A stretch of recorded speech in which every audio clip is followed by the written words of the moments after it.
Hello, everyone, and welcome to the Fed Flash Face-Off. I am your host, Gary Ryan, and had to revamp the introduction because of some changes that happened over the course of the week.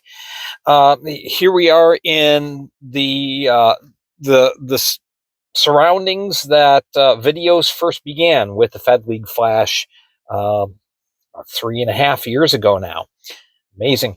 All right, so what we've got today, we are going to be talking about the officiating problem.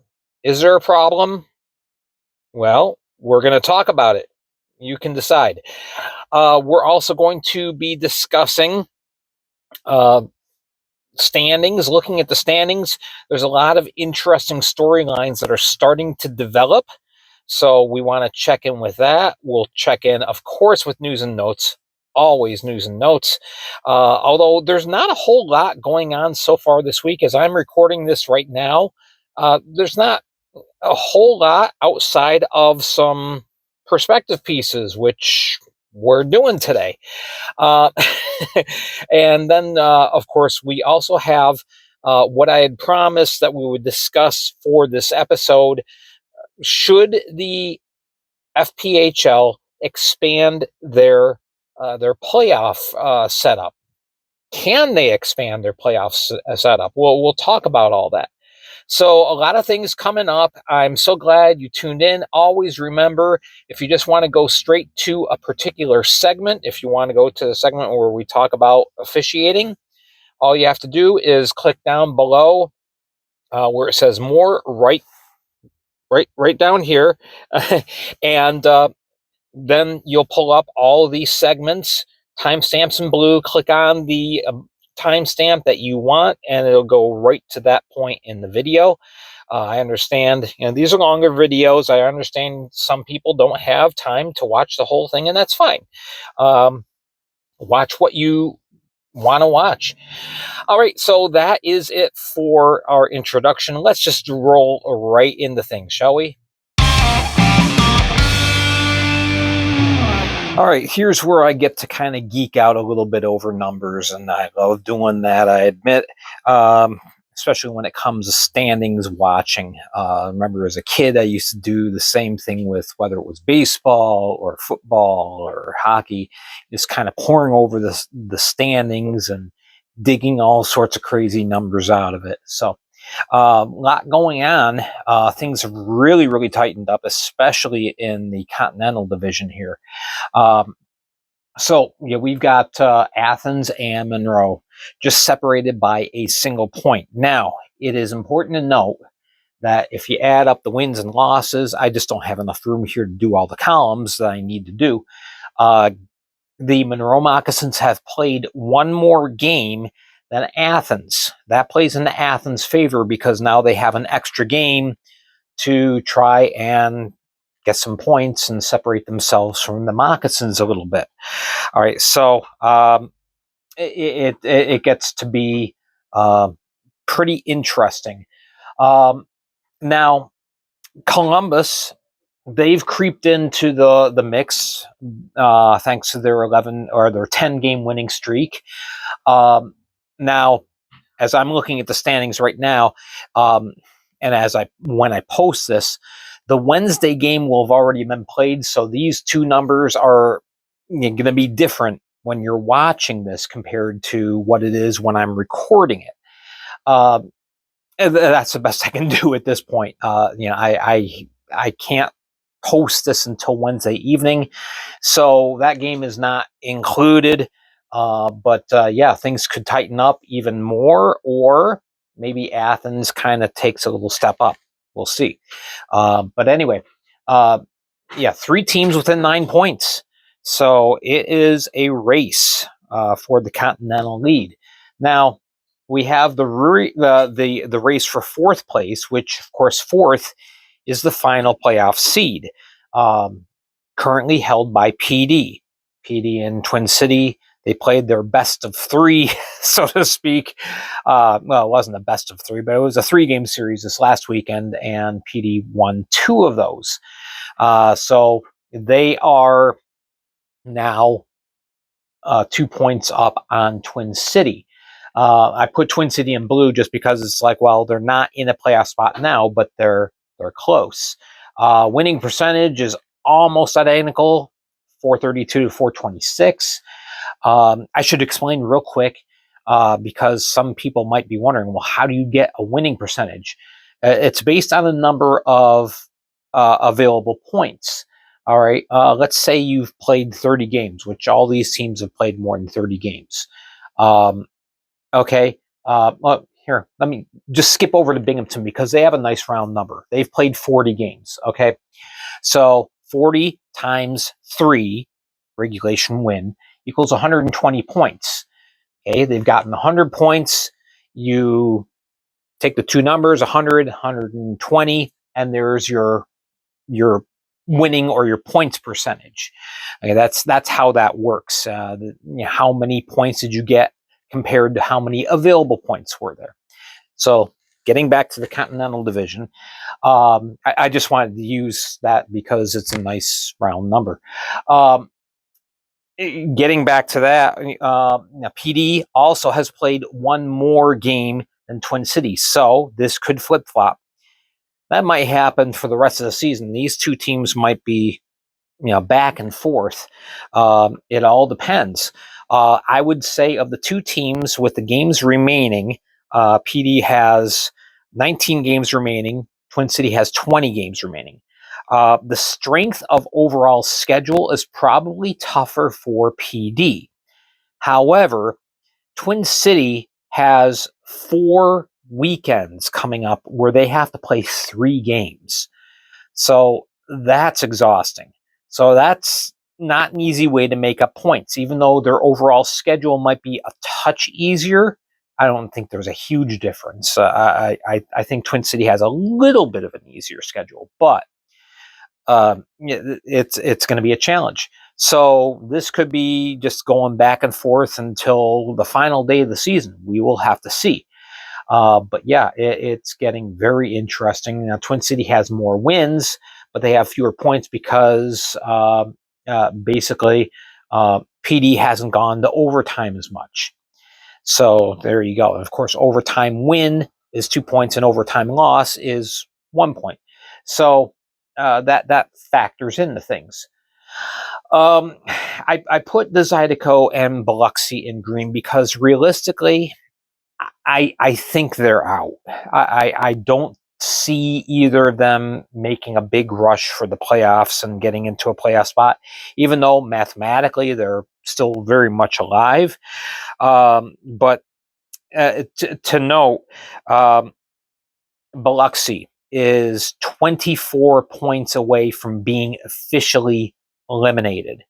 That's any combination of 8 wins, which might be gained by PD and Twin City, or losses. Of course, if you lose a game, you basically lose those 3 points.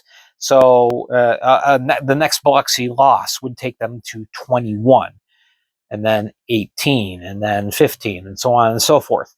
So they're probably going to be the first team eliminated. And I hate saying that in the middle of February, but it's just the reality of things right now. Like I said, I don't see either of these teams making a huge jump anytime soon. So I'm thinking pretty much these guys are going to be finishing off the year down in this area. All right. Let's go to the Empire. I already talked a little bit about Binghamton. They are officially, they have their playoff ticket punched. It's just a matter of what place do they finish. Obviously, they want to finish first. They've got a healthy margin of 36 points right now, but they haven't clinched yet. So their magic number for clinching the division is 24.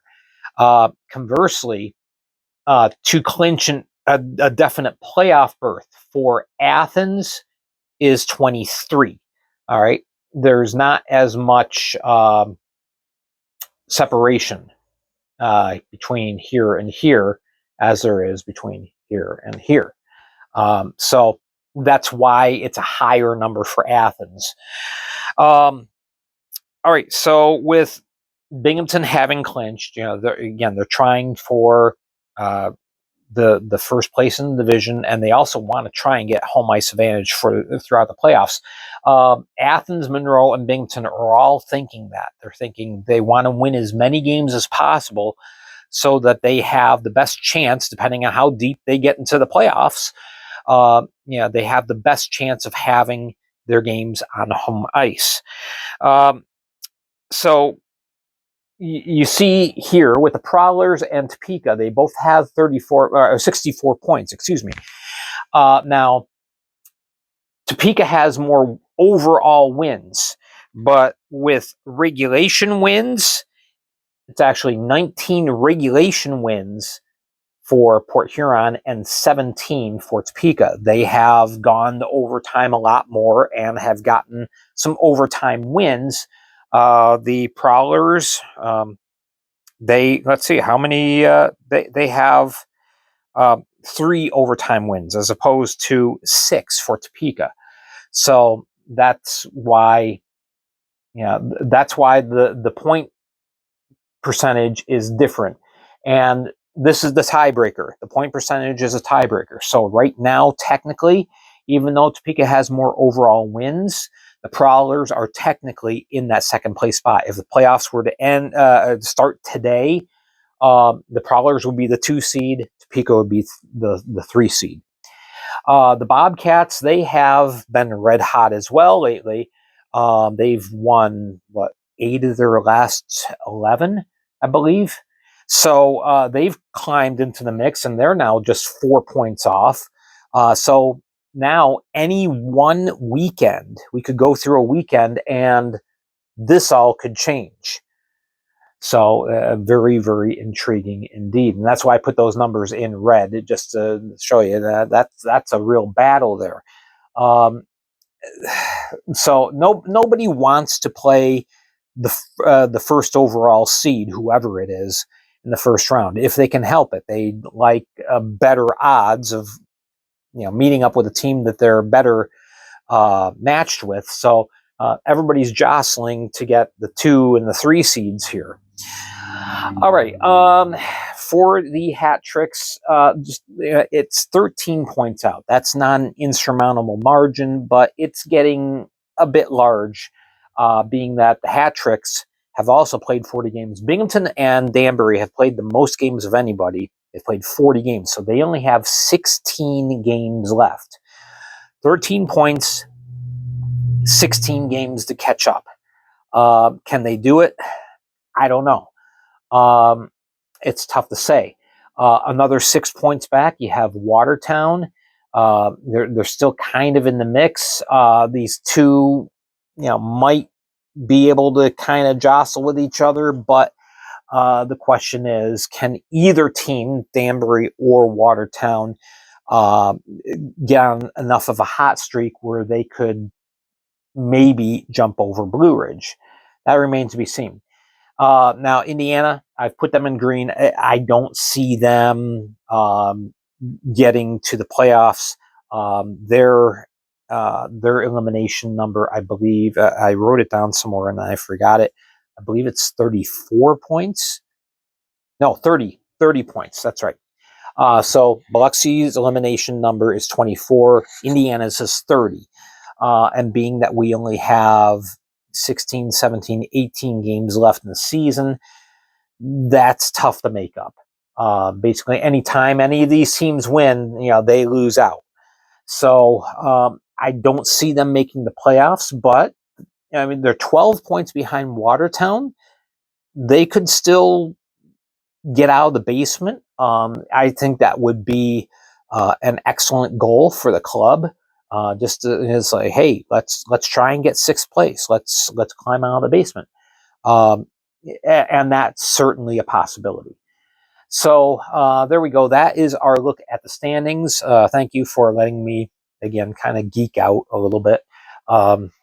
Let's move on to some much more serious things. Over the 2 days I've been doing my recording, There's been some interesting things that have come up. We're going to talk a little bit about it in the news and notes segment, but we're going to talk a lot more about it in its own segment. I can't hear you. You'll have to speak into the microphone. What did he say? So today on Flash Chat, as you can see, I got a relatively blank board. I'm going to superimpose some things here in just a bit. I wanted to talk about the question that I posed on Facebook this last week. And for a little bit of context as far as what exactly we were discussing, we'll start off with the basic news that the SPHL, which is also single A minor pro hockey, announced last week that they were changing the format for their playoffs. Now, in the past couple of years, I think the Fed system was actually better because we had a best 2 out of 3 in the first round, best 2 out of 3 in the second round, and the best 3 of 5 in the finals. Whereas the SPHL did 2 of 3, 2 of 3, 2 of 3. And obviously, it's really tough to go through playoffs with a best 2 out of 3 system. So you can say, well, then why do it? Why don't you just do a 3 out of 5? Travel and money. That's why. And limitations as well, ice availability. So we're going to talk a little bit about all of this. And just to kind of open things up a little bit. Now, the SPHL also announced earlier this season that next year they are moving to a 60-game schedule, along with the expanded playoffs. So the thought is, well, okay, so if they're doing it, why can't the Fed? There are some reasons. First of all, it's important to note that the SPHL and the FPHL are both single A minor leagues. Now, for the most part, most people agree that the quality of play in the SPHL is just a tad higher than the FPHL. So, and it's been that way. The gap has narrowed, but it's still the SPHL is still considered the better league by hockey experts in general. I don't think you'll find anyone that would say otherwise. And I'm included in that. I would concede that at this point, the quality of play is a touch better in the SPHL. That's why a lot of players move from the FPHL to the SPHL in hoping to get to the ECHL and higher. ECHL is AA. Now, we're seeing more direct access between the Fed and the ECHL, and that is greatly because of the quality of play that's improved in the Fed. Now, we have had several players, I guess you could say, emigrate from the SP or the ECHL to play in the Fed. Whether, whatever their personal circumstances are, they just find it a better situation to play here in the FPHL. A lot of players have chosen to do that. All right, but getting back to my point, the SPHL and the Fed are in competition with each other. They are competing for players that they're recruiting. They're in competition for the markets. The SPHL has finally begun an expansion program once again. They will be moving into Mobile, Alabama in 2 years. And the Fed is trying to expand into different markets. I think the expansion process for the SPHL is a lot more sensical, a lot more logical. and a lot more careful. So there's that. Now, I'm going to put the graphic on the board now. I'm going to show this to you. I'm using as an example, as far as just to talk about some of the limitations that the Fed faces with being able to expand the season.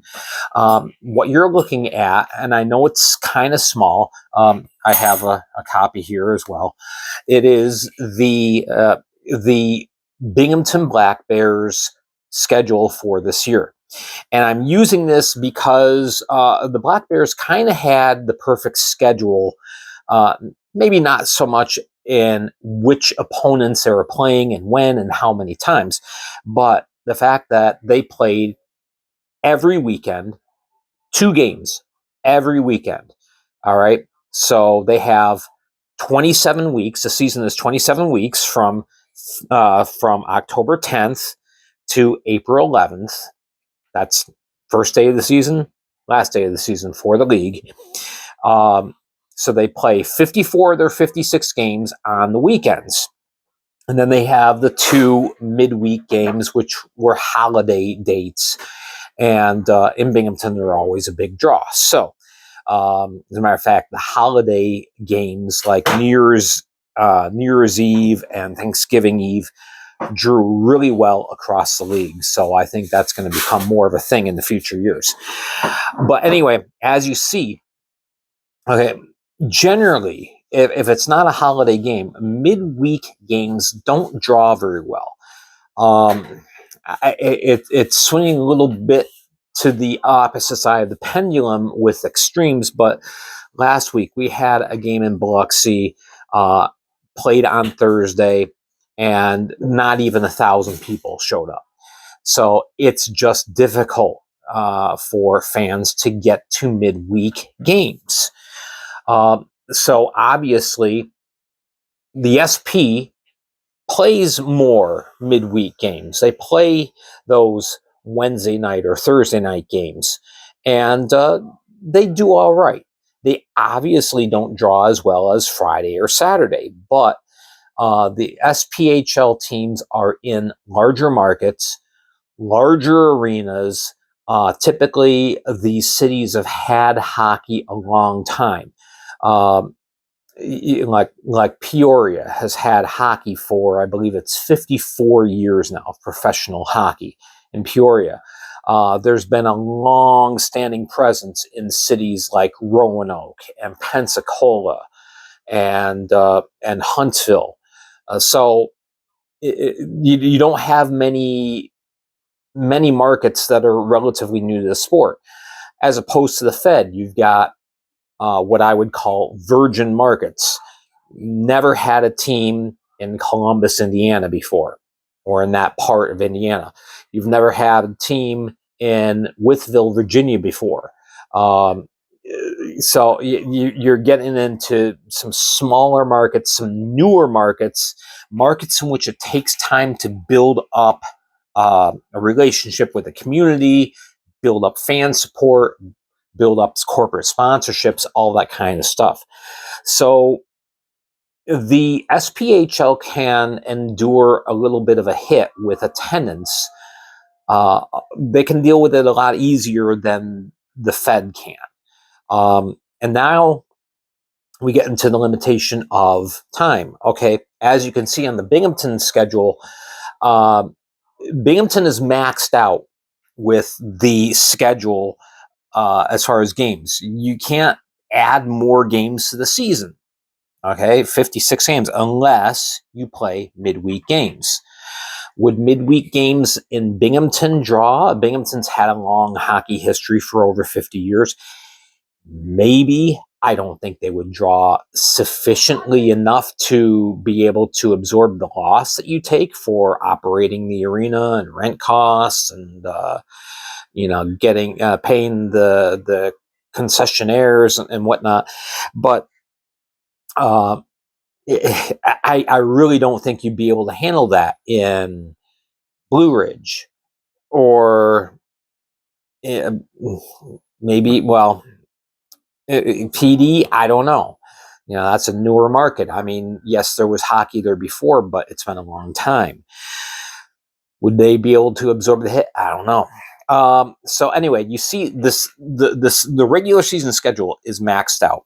Now, to expand the playoffs, basically you need more time, because one of the disadvantages that the Fed has in comparison to the SP is travel distances and time. For example, the longest distance in the SP from point to point, Quad City, if they're playing Pensacola, it's a 984-mile trip. All right.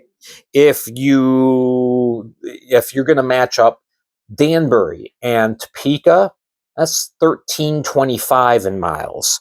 Baton Rouge going to Watertown, 1,500 miles. So it takes more time to travel. So obviously in each playoff series, you need a date at each location, at least one. And, so you need more travel time in between. Let's say Watertown and Baton Rouge meets in the finals. Well, you need at least a full day off between games to travel from point to point. So that's why the FPHL has done their best 3 of 5 series in the finals over 2 weeks. You have your first 2 games in the one venue, and then the next week, possibly 3 games at the other venue. 3 years ago, it was Danbury and Carolina. All right. That's a lot of travel distance between the two.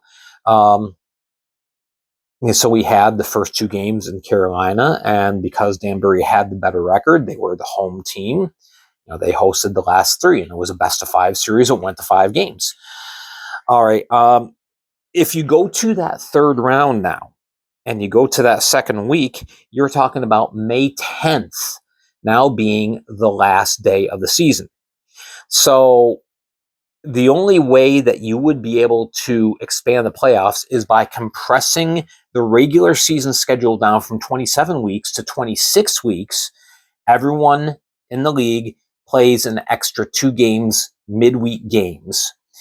And then you create a second week for that best of 5 series in the second round. All right. Because again, the travel, you need that time. So you have to transfer that 1 week. You have to borrow from the regular season to put it into the playoffs. And that gets to be problematic, especially in the eyes of travel.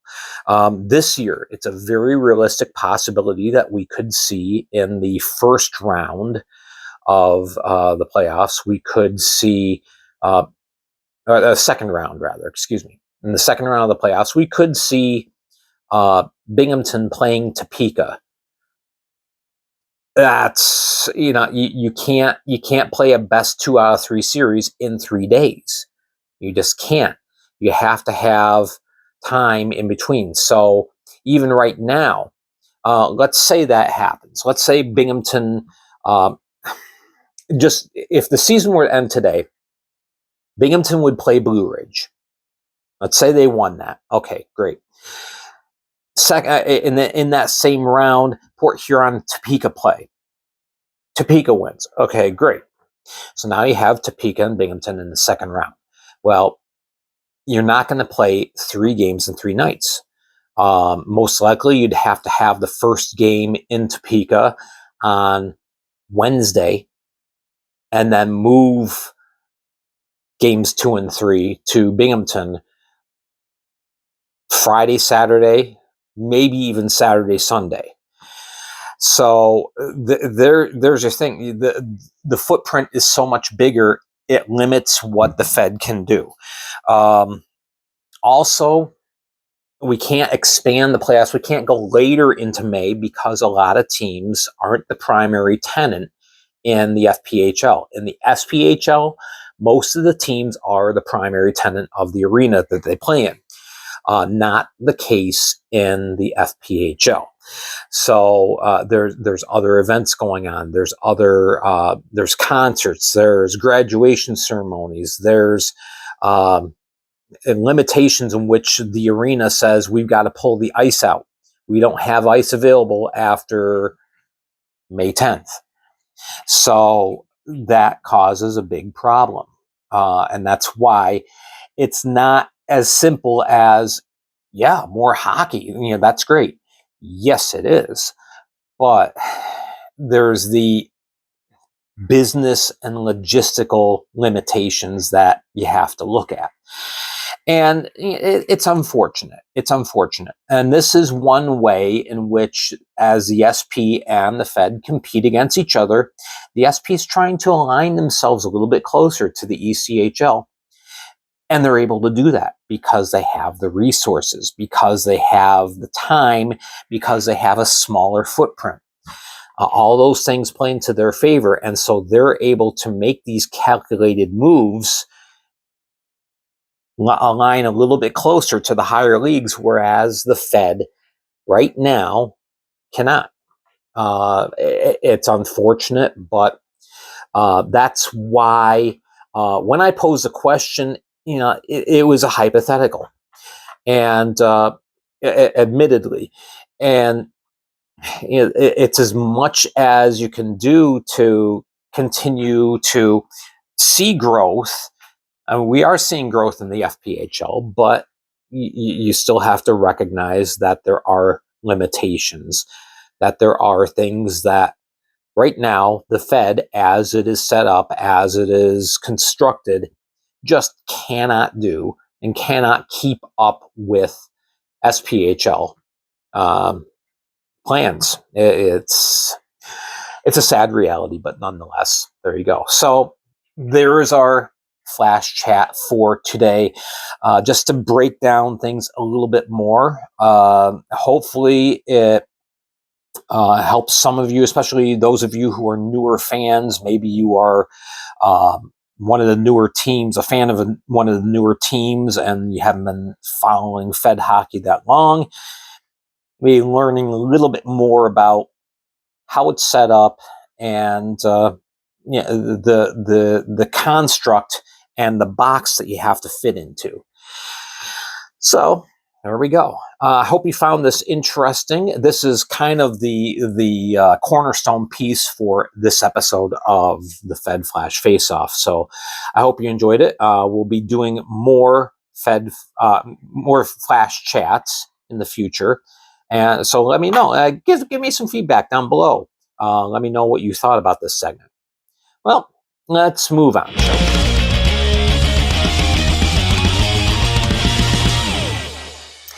All right. So looking at our matchup this weekend, just want to mention again, as I'm recording this, the time I'm recording this, the matchup between Athens and Columbus has not happened, the Wednesday morning game.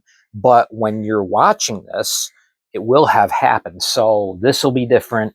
This will be different compared to real time. Unfortunately, with my schedule, this is how I have to record things. So we're just missing that Wednesday game, and that's the breaks. So anyway, let's talk about some of our matchups, and we want to focus first on matchup of the week. This is my pick for the matchup of the week. Port Huron Prowlers, Topeka Scarecrows, the battle for second place in the Empire Division. They are tied currently in points with 64, but percentage points wise, Port Huron has the edge, even though Topeka has more wins total. They've played one more game, so the points percentage is better here. Also, Topeka has played more overtime games than Port Huron. When you get to overtime, you basically lose a point. If a regulation win is 3 points, so as soon as you hit that overtime mark, well, the best you can do is 2 points. You kind of lose a point. But nonetheless, this is going to be quite the series. 3 games in 3 nights, Thursday, Friday, Saturday, and all 8:05 Eastern, 7:05 Central. It's going to be a fantastic matchup, I think. Head-to-head, they've met up 5 times before. Port Huron's won 3 of the 5, but they've all been tight games. There's 14 goals scored to 11 goals scored, so you're not even averaging 3 goals a game. You're not even you're barely averaging 2 goals a game. So yeah, tough defensive battle. And both of these teams like to bang the body. They like to play a very physical game. So as such, when you play a very physical game, even if you do your best to play clean, and I'm sure both teams are going to, things happen. A stick gets loose or a hand gets out around the body and you get called for holding, or the stick gets out there and somebody trips. Things happen in a physical game. So I think there's going to be a higher amount of penalty minutes than your normal typical Fed game. And that could play into Topeka's advantage because, well, look at it here. Both teams, fantastic defensively. They give up roughly 2.8 goals per game. Fantastic on defense. Anytime you're giving up less than 3 goals a game, you're doing something right. So both of these teams are very, very good in that department. Also, their penalty kills pretty much equal. Port Huron is 81.4% on the kill. Topeka 82.6%. But the difference is the power play. While on the power play, Port Huron's success rate is only 14.2, whereas Topeka's is 23%. So that could play a difference. Also, the fact that this is at home in Topeka, they've got the hometown crowd behind them. That could make a difference. We will see. You got to play the games on the ice. You can't play it on paper. All right. So I think a couple of key players. Bobby Price. I'm still waiting for him to really, really break out. He's a very good player, but I feel like there's a next step for him that he hasn't reached yet, and I'm waiting for him to hit it. I'm waiting for him to become the guy offensively in Port Huron because he has the talent. Got to watch Cam Clark after the fantastic weekend he had last weekend. 2 hat tricks, a Michigan goal, game-winning goal. He did a lot of stuff. So we'll see what happens. 18 goals so far for Clark on the season. So yeah, this is the series to watch. Another one that I think is going to be excellent and potentially very impactful is the PD Ice Cats taking on Columbus. Now, at first glance, you look at the previous head-to-head meetings, 5 wins and 6 for Columbus. So they've kind of had PD's number, but it hasn't been by wide margins. They haven't been blowout wins. As you see, goals scored per team only 27-20. So there's not a big dispersal. That's just a little over 1 goal per game difference. So if PD can continue to play as they have been playing better lately, this could become very interesting.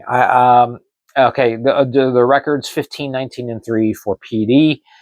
Columbus, they're on that 10-game heater, 25, 11, and 3. Again, depending on the Wednesday game, might be better. They might have suffered a loss.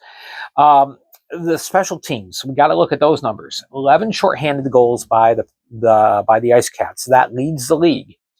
Columbus, second in the league in power play goals scored. They've scored 48 goals on the season while on the man advantage. I think this is going to end up boiling down to who performs better in goal. Presumably, you're looking at Rutherford for the PD Ice Cats. Columbus has been pretty much sticking with a 1-in-1 tandem. So you'll get Tyler Roy one night, you'll get Trevor Babin the next night, and both of them playing pretty good. So we'll see. We will see how that turns out. I'm going to kind of just rip through the rest of these kind of quickly because I don't want to belabor this segment because there's a lot more stuff on this video. Danbury, home and home series. These two teams played in Danbury this last week. Now they're playing in Indiana this week. So, they split last weekend. And so we'll see what happens there. But 4 previous meetings, Danbury has won 3 of the 4, and by a healthy margin. Of course, the last time these two teams played was this last Saturday, and Danbury, Kyle Penton had a 7-0 shutout. So, there is that in the hat tricks in their hat, so to speak. I think center depth is going to play a part because Danbury is deeper at center. And that could be part of the reason why Indiana has had difficulties putting together offense consistently. They're not as strong down the middle, and so they're not generating as many opportunities when they get into the offensive zone. Only 2.7 goals scored per game. We will see what happens. But hat tricks are in 5th. Indiana's in 7th right now. But there's not a huge difference between the two teams. So it could be very entertaining. We will see. All right, Binghamton Watertown playing again. For the 13th and 14th time this year. And then they've got 3 more meetings after this. Binghamton has won 11 of the 12. Quite a wide spread as far as goals, 68-27. Now, this game's in Watertown, and that bodes well for Watertown because they play much, much better. They play Binghamton much tighter in the confines of the Watertown arena. It's a smaller ice surface. The neutral zone is much smaller than it is in Binghamton. That happens a lot of times when you have these smaller community rinks. And so that has, in the past, caused some issues for the Black Bears. That one win that Watertown had came in Watertown. So you can't count them out. But you look at the numbers and they're pretty lopsided. So execution is key. If the teams stick to their game plan, the team that is able to better execute their game plan is going to be the team that wins. I think Filipov, he had a quiet week last week. I feel like as he goes, the Wolves go. Binghamton, dealing with that smaller ice surface. It might help to have Austin Durazio pinching on the play from the blue line. He has 16 goals already. We'll see if he adds to that. So there we go. Athens and the Zydeco, again, taking into account we're missing Wednesday. Athens, they've only played each other twice, and Athens won both games, 9-4 goal margin. Both of these teams play excellent team defense, so that's a very important component to these games. The Zydeco, they aren't as fast as Athens. Athens is a very fast team, and they move the puck extremely well. They're probably the best, in my opinion. I think Athens is the best puck-moving team in the FPHL. They connect on a higher percentage of their passes than anybody else, I feel, and they move it. They distribute the puck well. A lot of players with a lot of points on the Rock Lobsters roster. So in the last 10, Athens 8-2. Zydeco 3-7. Garrett Milan has really taken his game back up to the level where it was last year, and Scott Chirac, he is an emotional leader. He doesn't have a lot of points, only 14 on the season, but the Zydeco play with a lot more passion and fire and discipline as well, I feel, when Chirac is in the lineup. So, we'll see what kind of impact he's able to have. But yeah, that game will be going on, or that meeting, those matchups, as well as Monroe. They're trying to kind of get things back in order. They've lost 4 straight, although 2 of those losses were in overtime. And they've been very competitive in all 4 games. It's not like they've just fallen off the face of the earth. It's just things just aren't syncing up exactly as they would like. And Twin City will try to take advantage of that as they travel to Monroe. Monroe, that's a tough barn to play in. Really, really tough. Twin City, 5th place right now, trying to catch up to PD, 16, 19, and 1. Monroe, they're just 1 point behind Athens as I'm recording this. Might be different as you're watching this. But yeah, very close up at the race for the top, up in the top of the division. So I'm waiting to see if Gus Ford has a big weekend, because when push comes to shove, Ford just seems to have this ability to take the team on his shoulders and say, "Come with me, we're going." We'll see what kind of productivity he has this weekend. Carlos Fanares, he's had a bit of a lull as of late. Overall, he's having an excellent season. He's dished 36 assists. That's great. But I kind of feel like he's spinning his wheels just a little bit. Not playing poorly, just we've seen him at a higher level of play than what we've seen over the last couple of weeks. So, yeah, first time these 2 teams are meeting. So they're kind of unfamiliar with each other. I'm sure they're both watching a video of the other, each other's team and their previous performances around the league. But yeah, it'll be interesting. Also, first meeting between the Bobcats and Biloxi. Bobcats traveling down to Biloxi to take on the Breakers. Bobcats really on the rise. A hot team right now, 7-1-2 in their last 10. Biloxi, it's been a while since they've had a win. And right now, I just feel like Nikita Kazarev, he has really been playing excellent.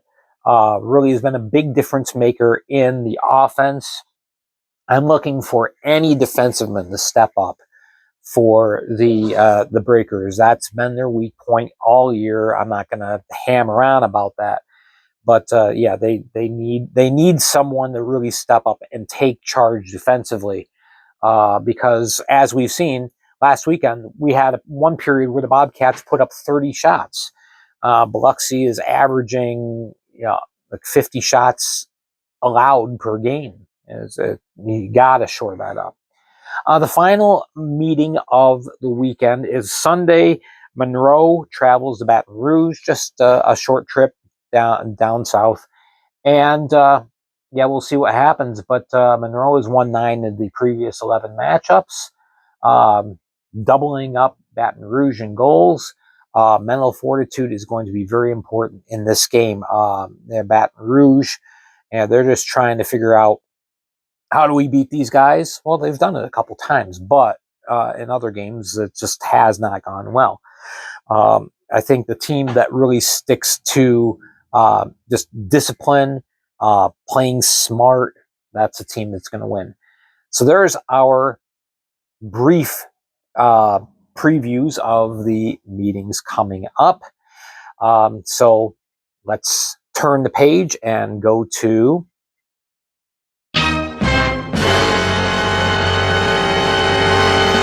okay, so originally when I was planning today's show, I start planning as soon as I'm finished with the previous Fed Flash face-off.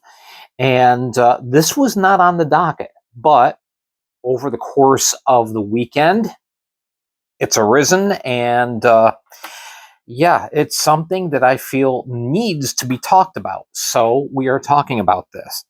Yeah, we have a serious problem in the FPHL, and it raises its head at least twice every year, which is very unfortunate. The problem of integrity, the problem with integrity, the quality of the officiating. Now, to be clear, I don't expect, and I don't think anybody expects, officials, referees to be perfect. I don't think that anyone thinks that you're going to catch every single call, that you're going to have a decent outing every time you take to the ice. Some days are going to be better than others. I understand that. But when we get to the point where every single fan base in the league is talking about the quality or lack thereof of officiating, that raises some questions, which we'll get to two big ones. All right, first, I want to talk about the incidents that happened over the weekend and going into Monday this week. Okay, first of all, let's take you down to Monroe, where the Moccasins just completed 4 games in a row in which it came up on the short end. And associate coach Jay Krupp, who has been a long-standing member of the FPHL as a player, as a part owner, as a coach, in many different roles. He's been in the FPHL a long time. He knows and understands how things work. All right. He knows what you can do, what you can't do. So when things get to the breaking point where Jay Krupp earns himself a 3-game suspension for questioning officials regarding some patterns that had been established over the course of a week and a half, and he earns that suspension, so to speak, you gotta wonder. All right. To set the stage, just touching on this really quick, Jay Krupp observed that in the last 4 games that Monroe played, all in Monroe, they had the exact same officiating crew. Same referees, same linesmen. All right. He also noticed that there was a pattern in all 4 of these games. They were all tight at one point. Monroe either slightly ahead or slightly behind. And in the third period, at a crucial juncture, a penalty is called on a Monroe player. And in all cases, as he shared with me, very sketchy call. Either extremely ticky-tacky when much more egregious things had happened throughout the game, or just phantom calls. Team gets shorthanded, they give up a power play goal, they lose their momentum, they lose the game. Now, yes, it's on the players to kill that penalty. But when you have a pattern that's been established where it seems like there's a script somewhere in somebody's back pocket and it's always being adhered to, he raises the questions, how come you called this but you didn't call other stuff, and gets a 3-game suspension. The fact that Jay Krupp would stick his neck out to go on the social media, and his posts are professional. They get to the point, but he's not vindictive. He's not mean. He's not unprofessional with his posts.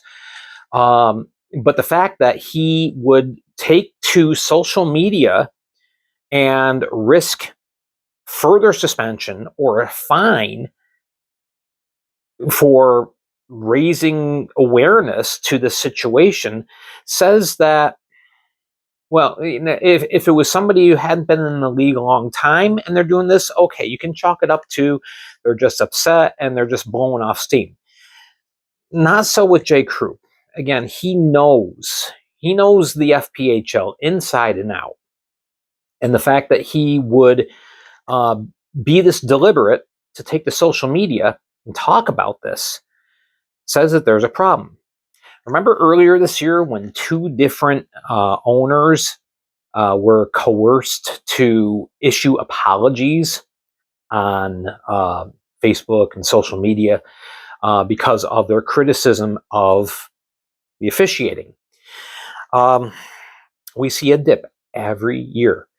November into December, quality of officiating always goes way down across the league. And then it happens again about this time of year, about mid-February, going into early to mid-March. And then it gets better, and then but that raises the question. It keeps that question in your brain. The integrity of the game. It's not good. All right.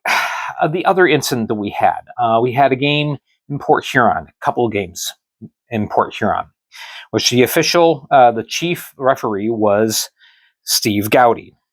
Steve Gowdy serves as referee. Initially, nobody thinks there's a problem here, except for then the games are played. And decidedly an obviously biased calling. And insane calls made. Okay.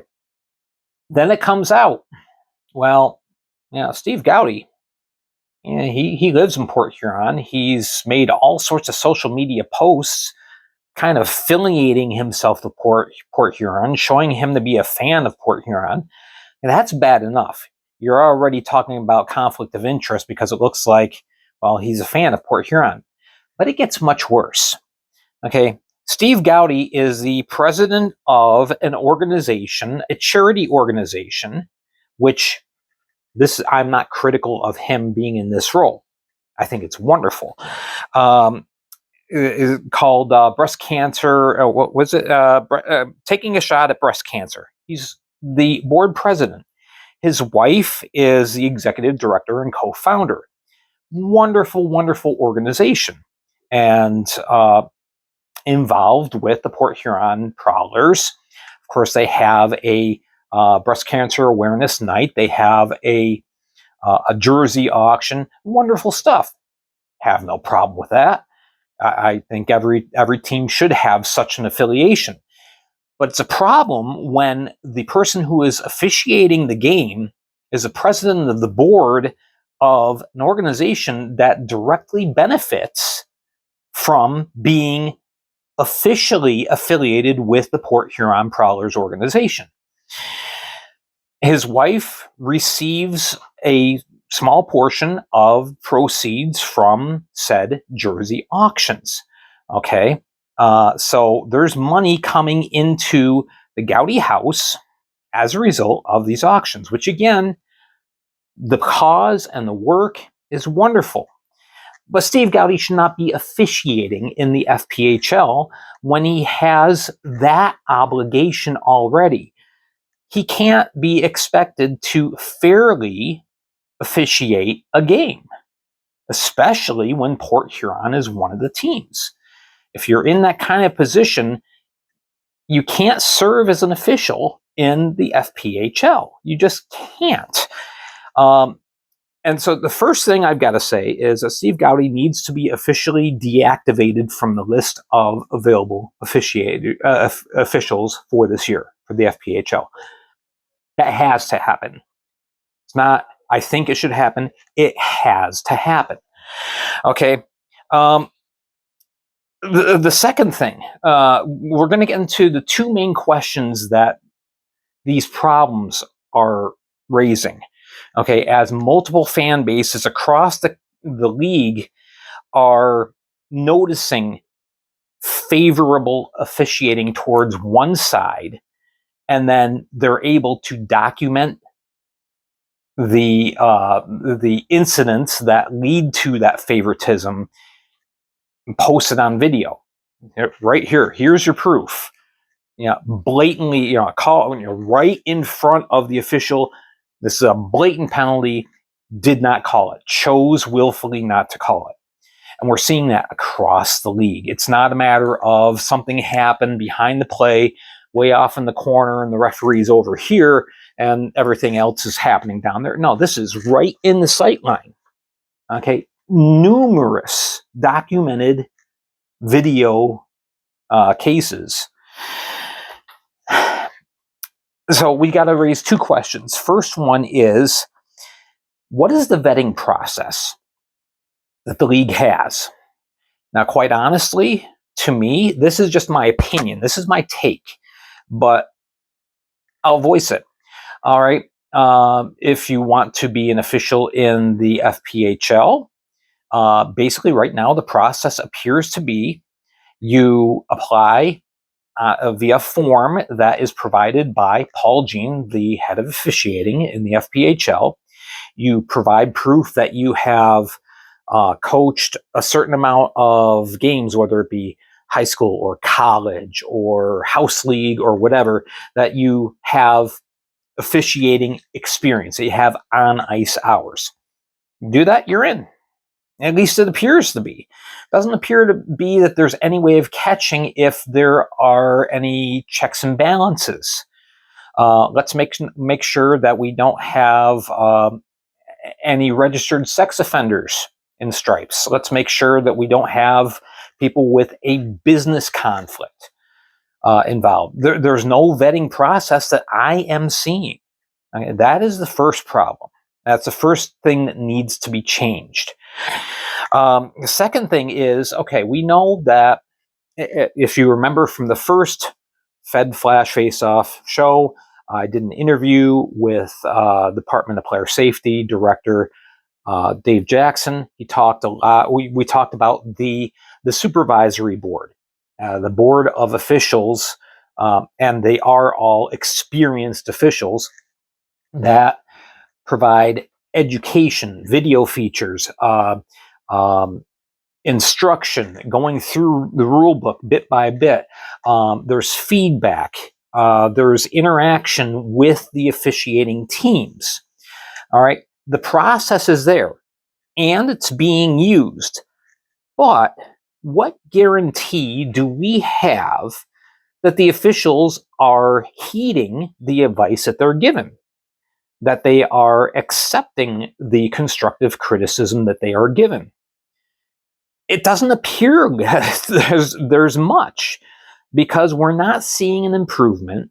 If anything, we've seen a gross degrading the quality of officiating in the league for the second time this year, second few week phase of time. The message isn't getting through. And that's a problem, especially when you have the same officials over and over and over and over again, and that there's no improvement in the performance. That is an issue. All right, I'm not doubting the league that they are doing their best to try and help the officials, to give them the tools that are necessary to succeed. But they're not succeeding. It's kind of like if you're coaching a little league team and you're trying to help little Johnny to be able to position himself to get in front of the ball so he stops the ball and is able to throw the ball over the first. Okay, if little Johnny doesn't want to listen and just wants to do his own thing, he's not going to get better. And that's what we have here. The problem has gotten so bad that there are numerous members throughout the league who have contacted me and said, yeah, we are aware of this problem. We're not only aware of it, we're painfully aware of it. And we are trying to figure out ways of resolving this issue behind closed doors. We're trying to get things fixed. Whether they succeed or not, I don't know. But I do have confirmation from several sources that, yes, there is discussion going on in private, trying to resolve this issue, because it's become so bad that we're starting to lose fans. Fans are fed up. Fans are saying, well, obviously my team doesn't have a shot, so why should I spend my money and go to games when they're probably just going to lose because the officials take the game away from them? And that's how strongly some of you feel about this. We have a huge surge of fans that think that the officials are either paid off literally by the other team, or that they're just so grossly incompetent, or even worse, that they hate their team or somebody on the team, so they're going to deliberately turn a blind eye towards what the other team does and call every little thing that your team does. And I've never seen it being mentioned to this level before. It's just symptoms of a very deep-rooted problem that needs to get fixed. Do I have suggestions? Honestly, no. But other than to start with the people in the room right now, the people in the league in the room, trying to wrap their heads around this and say, how do we fix this? It's got to be fixed. It just has to, because, again, the integrity of the game, the quality of the game is suffering badly. All right, so there is our controversy piece of the week. Again, this was not planned. So let's go on. Let's go on to other things quickly.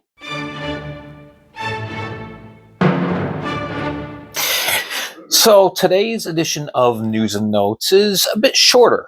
There really isn't a whole lot to report on, but there are a couple things that I want to touch on briefly, and that's going to basically take us to the end of the show. First of all, over the last week, we've had 4 players that were returned from some stints in the ECHL. I've mentioned in previous videos that the ECHL is calling more players up from the Fed as opposed to the SP. It used to be if the ECHL wanted a player that was a single A, they'd go to the SP. Well, now there's a better mix. There are players from the SP that are getting called up as well, but we've seen a lot more call-ups directly from the FPHL this year compared to past years. So it's a big increase, and that's a good thing. That really helps things out in the public eye as far as the reputation of the quality of players in the FPHL. So 4 players are returned. This is in the last 7 days. So a couple of these players played last weekend. We have the Ryan Hunter returning to the Columbus River Dragons. He spent some time with the South Carolina Stingrays. Michael Greco returned to Athens for this last weekend after spending some time up in Allen with the Allen Americans, and the Athens coach last year, Steve Martinson. Also, Hunter Hall from the Watertown Wolves. He has returned after spending some time with the Worcester Railers, and just announced on Tuesday, TJ Sneath has been returned to Topeka.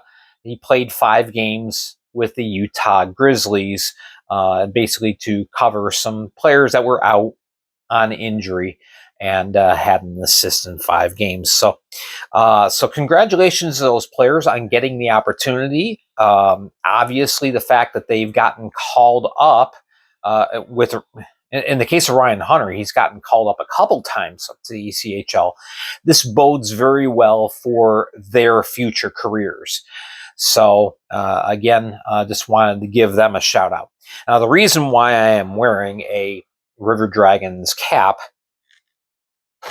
and shirt is because I wanted to make special mention of Military Night taking place this Saturday in Columbus, Georgia.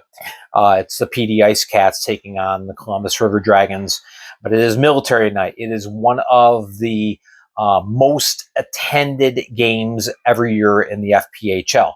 The Columbus Civic Center gets packed out for military night. Huge throngs of military personnel attend the game. A lot from Fort Benning, and so one announcement that was made for this game, and it gives the game a very unique feel, is head of officiating Paul Jean wanted to do his part in recognizing military servicemen and veterans, and so he assembled an officiating team that is all either active duty or have served. So the referees for this game are going to be Dan Huntington, who is in the Air National Guard, along with Corey Fossa. Now Fossa, he's refereed quite a few games this year in the Fed, but he also is in the Air National Guard. The linesmen are Ryan Adams, who was served in the Army, and John DeSalle, who serves through the Coast Guard. So this was a nice little tribute. Paul Jean again wanted to make sure that we had some officials that can also celebrate the day and get some recognition. There's going to be a huge ceremony. There's also, I guess, there is a game, an exhibition game before the PD Columbus game. So it's going to be a great night. The arena is just about sold out. I looked at Ticketmaster before I recorded this segment, which is Tuesday night, and there were only about maybe 700, 800 tickets left in an arena that seats 7,500. So, it's going to be a big crowd. So anyway, just wanted to make mention of that. Again, that'll be a nice game to watch, 7:05 Saturday. Watch the arena get packed out. All right, to close things out, we're going to mention a couple trades that happened this week. And both of them actually are maybe, at least for the time being, they're one-way trades.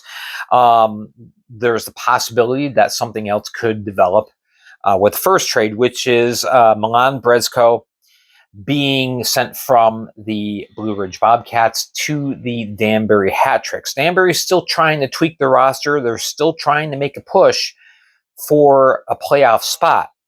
And so they picked up Brezko. I really like Brezko. He has 13 points in 23 games played.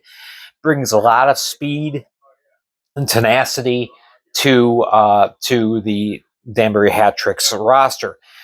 He was traded for future considerations, meaning the other end of this deal has not yet been decided. It could end up being a player to be named later. It could be financial considerations. It could be a number of things. So we'll see how that develops. But anyway, the Hat-Tricks picking up Brezko. And then also the PD Ice Cats, they wanted somebody reliable to back up Parker Rutherford. Matt Sales has been up in the SPHL for quite a while now, and it looks like he's going to be sticking around.